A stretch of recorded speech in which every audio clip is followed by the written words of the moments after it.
Hey everyone, Andrew from Kensington Wine Market here. I just wanted to do a little intro about our 30th anniversary blend, which we are extremely excited about, and which we can tell our consumers are extremely excited about because we're just launching it, and instantly a third of the bottles are sold, which is amazing. 5 years ago, I was very honored. Compass Box agreed to do a 25th anniversary blend for us, which was a huge hit. Funny little side story on that. It started showing up on auction sites before we'd even sold out of it, and it was selling for 2 to 3 times what we were asking for it. To prevent that from happening this time, with our new 30th anniversary blend, we've limited sales to 2 bottles per person because we want people to buy it from us to drink it and enjoy it, or treasure it and open it someday, not throw it up on Scotch whiskey auctions or whatever the auction site of the day is. Not that there's anything wrong with that side of things, but we want people to pay retail for it until it's sold out. So I'm very honored to be joined by John Glaser today, and James Saxon from Compass Box to talk about these whiskeys. And let John start off a little bit here. Before he does, I just want to say that it's been a great partnership working with Compass Box over the years. It's a company that I have a strong affinity for. I love what they do. I love that they're mischievous and playful, but I guess most of all that they make great products, and there's a great integrity behind them. John, thank you for working with us. I mean, we're not a huge retailer, and we certainly value the opportunities that have come our way through you. But also, it's so fun to be able to do stuff like this when, frankly, no one else in our market is even thinking about it. So thank you. You're very welcome. It's a pleasure, Andrew. Like-minded souls. I think that's a fair point. Yeah. So John, I don't know if you can cast your memory back, but about 5 years ago, I may have a slightly better recollection of this because we created a blend for the 25th anniversary that had a lot of really cool stuff in it. And I think we started out with the goal was to create a whiskey at a certain price point, and somehow it morphed into something far greater than that. But in the end, it was incredible. Like, it had, Kleinlish, Kalila, Dalu and Tianenik, Cameron Bridge, and Canvas in it. Like, it was an awesome whiskey. It was peated but elegant, and it kind of developed a cult following. And I'd have people coming into my shop for years afterwards asking for a bottle of it, thinking that we would just always have it in stock. But it was, it was one of those things where it was, I know at that time you've done a bit more of them since, but you weren't really doing a lot of bespoke blends for people at that time. And I think this is something I had to badger you about for about 5 years, because you had a business to focus on, and here's this retailer that wants an exclusive bespoke blend. Well, yeah, I think you badgered us enough to come to the blending room and help us make it, if you recall. Yeah. When Greg Glass was with us, you came to visit once, and you guys just set about putting something together. It was your vision that drove it in terms of selecting the components. Mm-hmm. Yeah, no, I think going back to that original one, I had this idea. I wanted something like Spice Tree merged with Flaming Heart, and I think it went in a slightly different direction, but in the end, it ended up working out great, and it was something we were really happy with. And then, again, not expecting that it would be a possibility, and in fact, I'd kind of forgotten, but realizing how long that first one took, and it took about 1.5 years from the idea where you said, yes, we can do it. What do you want to do? And then, I came to the lab, but there was samples sent back and forth trying to get it to the right point. I was looking back through my email history on this. The 30th anniversary blend, which we've just done, came together relatively quickly. I mean, I don't even think I bugged you about it or asked you about it until June.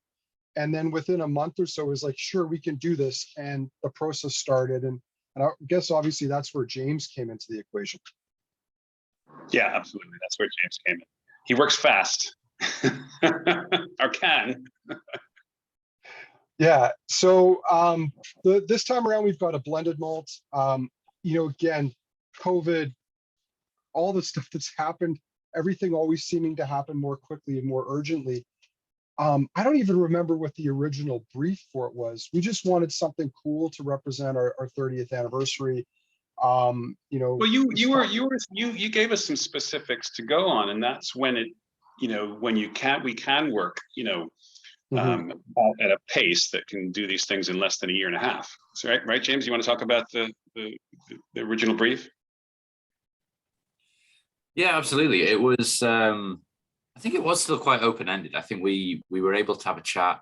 I think some smokiness was definitely something that was going to be welcome. And we had some great stocks of older Kalila and Ardbeg too, which together form this really nice matrix of peatiness. So finding the right combination of that with something unpeated, that came together quite quickly. But still, we had some samples going back and forwards. It's always interesting sending samples to Canada, lots of forms. But yeah, we, as you say, Andrew, we kind of struck on the right recipe fairly quickly.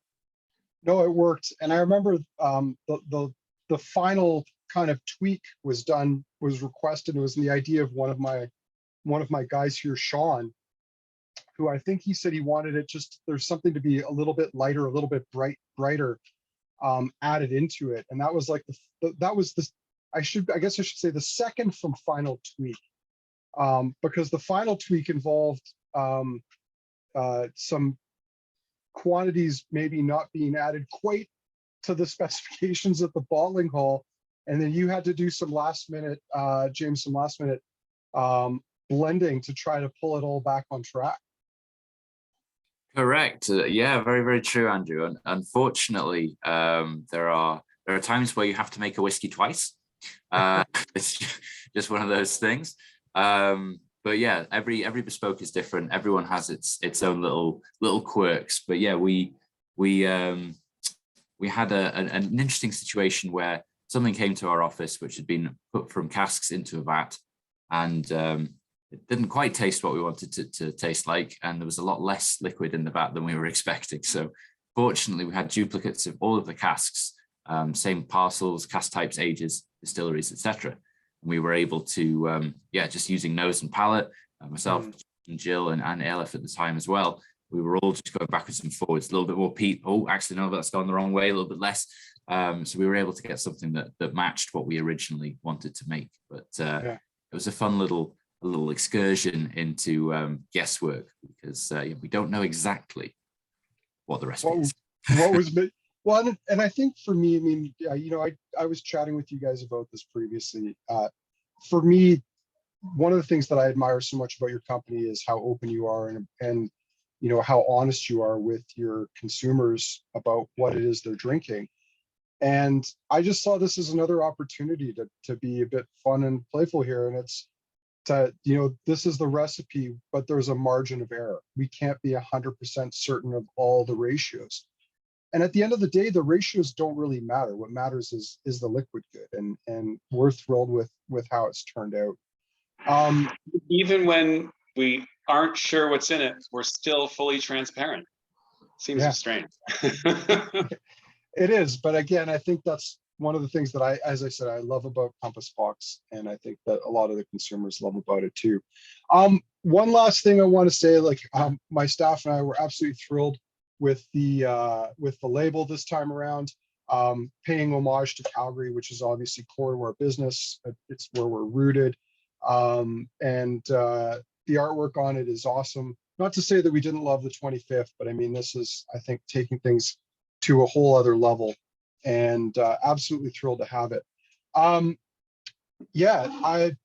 guess the only other thing I wanted to have the opportunity to say to you guys on this was thank you for being such a great partner of ours. I mean, a business like ours only gets to 30 years with the support of suppliers, customers, the community, and very grateful for that, and for accommodating us. And occasionally strange requests like this, where it looks like, John, you're probably on vacation, and I know it's towards the end of the day, but I appreciate you guys always making time for our business. Our absolute pleasure, Andrew. Absolute pleasure. Yeah. Well, Gentlemen, unless you got anything else you want to add about the whiskey, I mean, I think the whiskey speaks for itself. James, our tasting with it in 2 weeks, that'll be live on Facebook and then eventually on the KWM YouTube page, so you'll be able to see it there. Obviously, anyone, some of them might be taking part in the tasting in store tonight with Scott. But I don't know if you guys have anything else you want to add or say before we cap this off. James, anything to add? All I would say is I look forward to the next time we get to taste this together, hopefully in person. You are very good at coming over to London. It's like your second home, and I'd like to think that this will. I joke about it a lot, but we do get a lot of Canadian visitors in London, and I'm sure there'll be fresh waves after this release. And I'll just add to that: keep on sharing and enjoying good stuff, Andrew. It's what you guys are so good at. We love working with guys like you. Keep it up. Well, right back at you. All right. Well, thanks, guys. Appreciate your time today, and we'll talk soon. Cheers. All right. Thanks.